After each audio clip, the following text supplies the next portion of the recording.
ചിലർ എന്തുകൊണ്ടാണ് നിങ്ങൾ പരാജയപ്പെടണമെന്ന് ആഗ്രഹിക്കുന്നത്? ക്രാബ് മെന്റാലിറ്റി എന്ന ആശയം വളരെ ലളിതമാണ്. ഒരു ബക്കറ്റിൽ കുറെ ഞണ്ടുകളെ ഇടുക. ഒരു ഞണ്ട് മുകളിലേക്ക് കയറാൻ ശ്രമിക്കുന്ന സമയത്ത് മറ്റുള്ള ഞണ്ടുകൾ അതിൻ്റെ കാലിൽ പിടിച്ച് താഴേക്ക് വീഴും.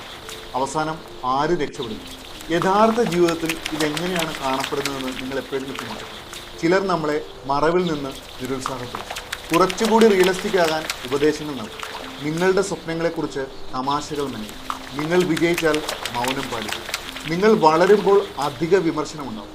അത് ദേഷ്യം കൊണ്ടല്ല, ഭയം കൊണ്ടാണ്. എന്തുകൊണ്ടാണ് ആളുകൾ ഇങ്ങനെയൊക്കെ ചെയ്യുന്നത്? നിങ്ങളുടെ പുരോഗതി അവരെ കുറേ കാര്യങ്ങൾ ഓർമ്മപ്പെടുത്തും. അവരെടുത്തിട്ടില്ലാത്ത അവസരങ്ങൾ, അവരൊഴിവാക്കിയ റിസ്കുകൾ, അവർ തിരഞ്ഞെടുത്ത കംഫർട്ട് സോണുകൾ. ഹാർഡ് ട്രൂത്ത് എന്താണെന്നറിയാം. അവരാരും തന്നെ നിങ്ങൾ പൂർണ്ണമായും പരാജയപ്പെടണമെന്ന് ആഗ്രഹിക്കുന്നില്ല. പക്ഷേ അവരെക്കാൾ ഉയരത്തിലേക്ക് നിങ്ങൾ പോകുന്നത് അവർക്കൊട്ടും തന്നെ ഇഷ്ടമാണ്. ഏറ്റവും രസകരമായ കാര്യം, ഇത് ചെയ്യുന്നത് അപരിചിതരല്ല എന്നുള്ളതാണ്. ഇതൊക്കെ ചെയ്യുന്നത് നിങ്ങളുടെ സുഹൃത്തുക്കളാകാം, നിങ്ങളുടെ സഹപ്രവർത്തകരാകാം, എന്തിനു ചിലപ്പോൾ നിങ്ങളുടെ കുടുംബാംഗങ്ങൾ പോലുമാണ്. കാരണം മറ്റൊന്നുമല്ല, അടുത്ത ബന്ധമുണ്ടാകുമ്പോൾ താരതമ്യവും കൂടുതലായിരിക്കും.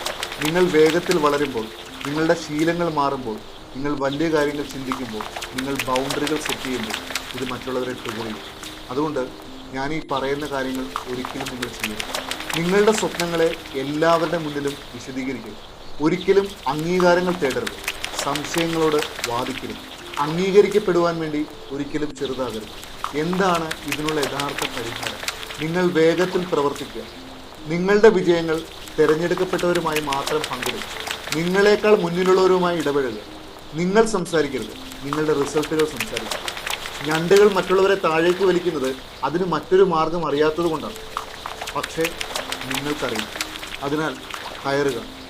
എന്ത് സംഭവിച്ചാലും മുന്നോട്ട് തന്നെ കയറുക. എല്ലാവർക്കും ശുഭദിനം. Thank you so much.